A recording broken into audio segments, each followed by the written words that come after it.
जय जय रघुवीर समर्थ. दशक 16वा, समास 4, आपस्तवन निरूपण. श्री गुरुभ्यो नमः. सर्वांचे जन्मस्थान, सर्व जीवांचा जीव असलेल्या पाण्याला आपोनारायण म्हटले आहे. पृथ्वीला आधार असलेले आवरण जल, सप्तसमुद्रांचे समुद्रजल, अनेक ढगातील मेघजल असे पाणी विश्वात प्रचलित आहे. वेगवेगळ्या देशातील असंख्य लहान मोठ्या नद्या वाहत जाऊन समुद्राला मिळतात. ते पाणी म्हणजे अगणित महिमांच्या पुण्यराशीच होत. नद्या डोंगरावरून खाली कोसळल्यावर वाटेतील अडथळा पार करीत धबधब खळखळ असा प्रचंड आवाज करीत वाहतात. त्याशिवाय अनेक ठिकाणी लहान मोठे तलाव, विहिरी, सरोवरे आदी स्वच्छ पाण्याने भरले आहेत. काही ठिकाणी गोमुखाचे पाट वाहतात. कितीतरी कालवे वाहतात. झऱ्यातून पाणी झुळू वाहते. गुंड आणि विहिरीत पाणी पाझरते. डोंगर फोडून पाणी वाहते. अशा तऱ्हेने जगात पाण्याची विविधता आहे. जेथे डोंगर आहेत तेथे पाण्याच्या धारा आहेत. कित्येक झरे, कुंड यातून पाण्याचे फवारे फुटतात. जगातील सर्वच पाण्याबद्दल किती काय म्हणून सांगावे. पाणी अडवून कारंजे निर्माण करता येतात. डोंगर दऱ्यातून पाण्याचा अमाप साठा होऊन डोह कुंड होतात. वेगळ्या लोकातील, त्रिलोकातील पाणी वेगवेगळे असते. शास्त्रकारांनी वर्णिलेली अपार महिमेची तीर्थे एकापेक्षा एक अत्यंत पवित्र व पुण्यप्रद आहेत. तीर्थातील पुण्यजल, अनेक ठिकाणाचे शीतजल, त्याचप्रमाणे कित्येक उष्ण जलही असते. लतावेलींमध्ये पाणी असते. फुलाफळांमध्ये पाणी आहे. कंदमुळांमध्ये गुणकारी पाणी आहे.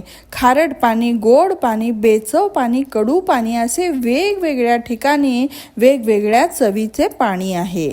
उसाचा रस, अनेक फळातील रस, दूध इत्यादी, मध, पारा, गुळाची काकवी इत्यादी हे सर्व पाण्याचे प्रकारच आहेत. एवढेच नव्हे तर मोत्यातही पाणी आहे. रत्नामध्ये पाणी झळकते आणि शस्त्रामध्येही पाण्याचे अनेक प्रकार आहेत.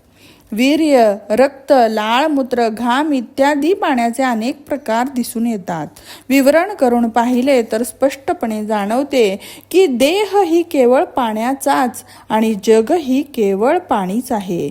एवढेच नव्हे तर चंद्रमंडल, सूर्यमंडल हे सर्व पाण्यामुळे आहे. क्षार समुद्र, दुधाचा समुद्र, सूर समुद्र, तुपाचा समुद्र, दह्याचा समुद्र, उसाच्या रसाचा समुद्र आणि स्वच्छ पाण्याचा समुद्र असे आधीपासून शेवटपर्यंत पाणीच आहे. आणि ते जगात काही ठिकाणी प्रकट तर काही ठिकाणी गुप्त आहे. पाणी बीजाशी मिसळून त्याचा गोडवा घेऊनच तयार होते. उसात अत्यंत गोड मधुर रस होऊन राहिले आहे. किंबहुना हे शरीर पाण्याचा गोळा असून त्याला नंतरही पाणीच हवे. पाण्याचा उत्पत्ती विस्तार किती म्हणून सांगावा. पाणीच तारते, पाणीच बुडवते आणि पाणीच अनेक प्रकारचे सुख देते. पाण्याबद्दल जसजसा विचार कराल तसतसे ते अद्भुत वाटत जाते. पाणी भूतलावर मनोहर आवाज करीत धावत असताना धबधब्यासारखे मोठे मोठे प्रवाह निर्माण होतात. इकडे तिकडे डोह भरून जातात. विस्तीर्ण तलाव तुडुंब भरलेले असतात. कालवा पाटामध्ये धबधब खळखळ असा आवाज होत असतो. गुप्त गंगा वाहत असून पाणी जवळच खाली असते. झरे पृथ्वीच्या पोटात खळखळ आवाज करीत वाहत असतात.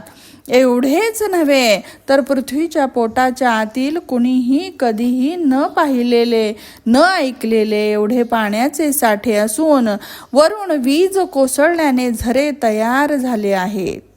पृथ्वीच्या खालच्या भागात पाणी भरले आहे. पृथ्वीच्या अंतर्भागात पाणी खेळत आहे आणि वरही पुरेसे प्रकट आहे. एकाच गंगा नदीचे स्वर्ग, मृत्यू, पाताळामध्ये 3 प्रवाह आहेत. वर आकाशातही ढग बरसतात. पृथ्वीचे मूळ पाणी पाण्याचे मूळ अग्नी, अग्नीचे मूळ सर्वश्रेष्ठ वायू, वायूपेक्षाही मोठा महद्भूत वाटणारा परमात्मा आणि त्याच्यापेक्षाही परात्पर परब्रह्म श्रेष्ठ आहे. येथे श्री दासबोधे गुरु शिष्य संवादे 16 दशके आपस्तवन निरूपणम नाम चतुर्थः समासः समाप्तः. जय जय रघुवीर समर्थ.